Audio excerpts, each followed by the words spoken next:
1, 2. 7 fletter, fly no shedding feathers, better sever or. What's going on, everyone? I go by the name of KBTHEMARK, co-host of the DMV podcast, and this is your Friday night Smackdown review for June 25th, 2021. Please don't forget to like, comment, and subscribe to really help the channel grow. Well, let's go ahead and jump right into it. We're going to start off with Paul Heyman and the Tribal Chief. In this segment, this was good. Next up, we had a promo with the EST of WWE, Bianca Belair, Smackdown Women's Champion, and Seth Rollins hyping up the mixed tag match. And this promo, this was good. It's always a good thing when they let Bianca talk, because she's getting better and better every week when it comes to her promo. Now the match, the mixed tag match, Cesaro, Bianca versus Seth and Bayley. This match was bad.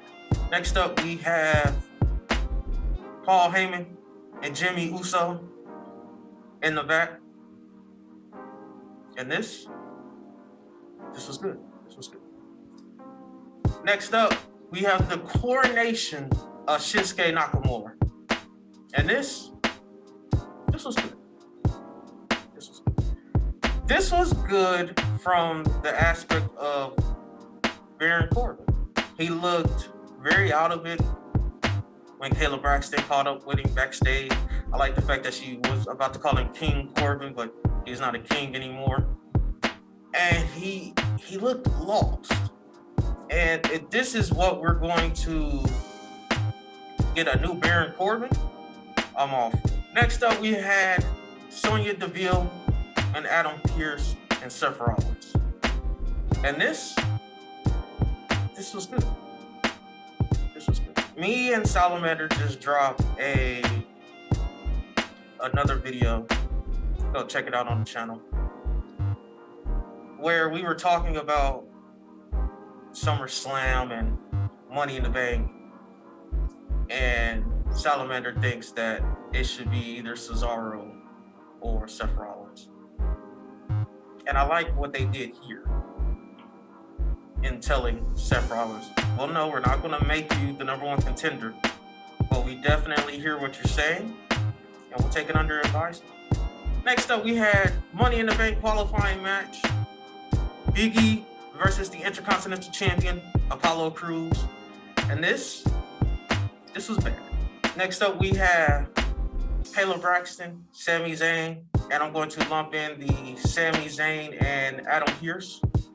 And all these two segments, this was good. Next up, we have Sonya Deville coming out to name the first entrant in these for SmackDown in the Women's Money in the Bank.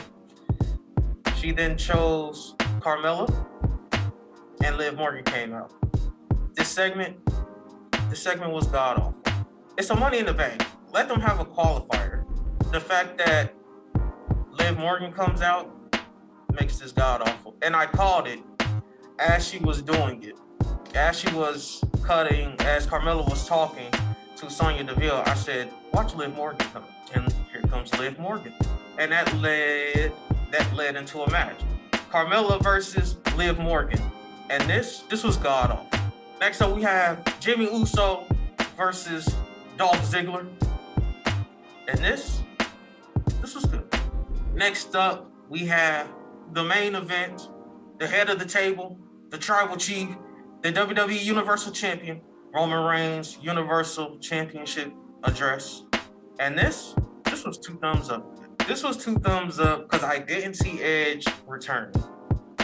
And Edge coming back genuinely surprised me. Now, here's what I hope. I don't want to see Edge versus Roman. But if you're going to give it to us at Money in the Bank. Have Seth Rollins interfere. He takes on Edge. That frees up the Tribal Chief for SummerSlam. Then eventually we move on to Seth Rollins versus the Tribal Chief, because he'll no doubt, in my opinion, go through Edge. because there's no point in having Edge beat Seth Rollins, because Edge has already lost to the Tribal Chief, so there's no point in doing it again. But like I said, this segment was 2 thumbs up good, man. Especially I like that Jimmy tried to come down and make the save. I like the spear through the barricade. I would have thought that Roman would have followed it up with a spear, but you know, the Tribal Chief had to hurry up and get out of there. Edge had did enough interrupting my Tribal Chief. But like I said, this segment was 2 thumbs up good. Definitely did not see Edge coming back. This was excellent. This segment was excellent. And I said it once and I'll say it again.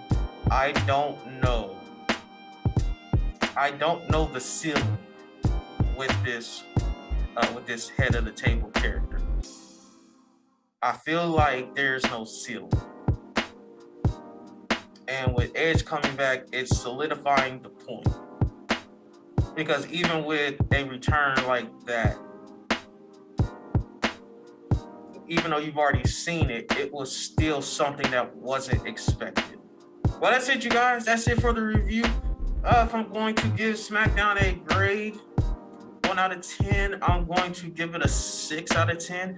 It was an easy 2-hour watch. The champions losing, I didn't like that. Carmella versus Liv Morgan, definitely wasn't a fan of that either. Edge coming back, KO and Sami Zayn for the last man standing match in the Money in the Bank qualifier really helped put this SmackDown over that 5 out of 10, 4 out of 10.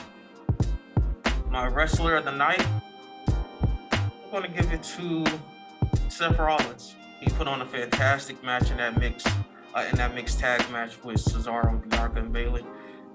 Like I said, I've always been a huge Seth Rollins fan. I loved him when he was with the Shield. I loved him when he turned on the Shield. I loved him when he was face Rollins. I love him even more as heel Rollins. Seth Rollins is one of those wrestlers, to me, he can do no wrong. But that's it, you guys. That is it for the SmackDown review. Please don't forget to like, comment, subscribe. It'll really help the channel grow. Once again, I go by the name of KBTHEMARK, co-host of the DMB podcast, and we will see you soon.